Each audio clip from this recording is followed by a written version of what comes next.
ဒီနေ့တော့ Foodie Founder How to Start a Food Business from Home ဆိုတဲ့သင်တန်းအကြောင်းလေးပြောပြချင်ပါတယ်။အဲ့ဒီသင်တန်းကိုစားတောက်ကုန်လုပ်ငန်းတစ်ခုတော့လုပ်ချင်တယ်။ဘယ်ကစားရမှန်းမသိဘူးဆိုတဲ့သူတွေအတွက်ဒီဇိုင်းရေးဆွဲထားတာဖြစ်ပါတယ်။အထူးသဖြင့်တစ်ခါမှစီးပွားရေးမလုပ်ဘူးတဲ့သူတွေအတွက်ရည်ရွယ်ပါတယ်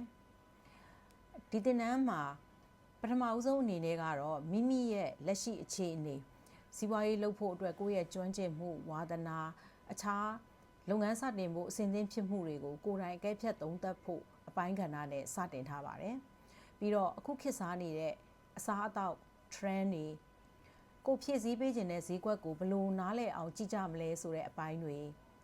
လက်တွေ့လှုပ်ဆောင်ဖို့အတွက်မိမိရဲ့မိဖို့ကြောင့်မှအလုပ်လုပ်မယ်ဆိုရင်တော့မှဒီမိဖို့ကြောင့်ကနေဘေးကင်းတဲ့စားတောက်ကုန်တွေဘယ်လိုထုတ်လုပ်ရမလဲဆိုတဲ့လက်တွေ့လှုပ်ဆောင်မှုတွေထုတ်ကုန်အသစ်တစ်ခုဖြစ်ဖို့ဘယ်လိုအဆင့်တွေကိုဖျက်ကျော်ရတယ်လဲဆိုတဲ့ကဏ္ဍတွေကိုယ့်ရဲ့ထုတ်ကုန်ရလာတဲ့အခါမှာဈေးကွက်ထဲက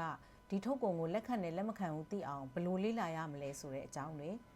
ကုန်ကျစရိတ်နဲ့အရင်ကျေမှတ်တွက်ချက်ခြင်း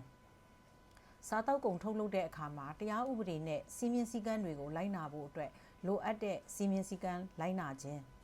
အခြားသူနဲ့မတူပဲကိုယ့်ရဲ့ထုတ်ကုန်ကတမူထူးခြားနေဖို့အတွက်ဘယ်လိုနည်းလမ်းတွေကိုအသုံးပြုပြီး unique selling point ကိုတိစောက်ရမလဲဆိုတဲ့အကြောင်းအရာတွေနဲ့အိမ်ကနေလုပ်ငန်းကလေးတစ်ခုဖြစ်နေစတင်ပြီးတော့စက်ရုံတီးခြားနဲ့ရေရှည်မှာဆက်ပြီးလုပ်နိုင်ဖို့အတွက်အခြေခံကြကြတိစောက်နိုင်မဲ့အချက်အလက်တွေကိုပါထည့်သွင်းဆွေးနွေးထားပါတယ်။ဒါအပြင် bonus အနေနဲ့လက်ရှိအလုပ်လုပ်နေတဲ့သူတွေဖြစ်တယ်ဆိုရင်လက်ရှိအလုပ်ကိုလည်းမပြတ်စေခြင်းဘူးတစ်ဖက်တစ်လမ်းကလည်းဝင်ငွေရအောင်ရှာခြင်းနဲ့ဆိုရင်အဲ့လိုလူတွေအတွက်ဘယ်လိုစတင်နိုင်မလဲဆိုတဲ့အချက်တွေကိုပါထည့်သွင်းဆွေးနွေးထားပါတယ်။စိတ်ဝင်စားတယ်ဆိုရင် Foodie Founder page မှာအသေးစိတ်တွေကိုလာရောက်လေ့လာနိုင်ပါတယ်။အဆုံးထိနားထောင်ပေးတဲ့အတွက်ကျေးဇူးတင်ပါတယ်။နောက်ဗီဒီယိုတွေမှာဆုံကြအောင်မယ်နော်။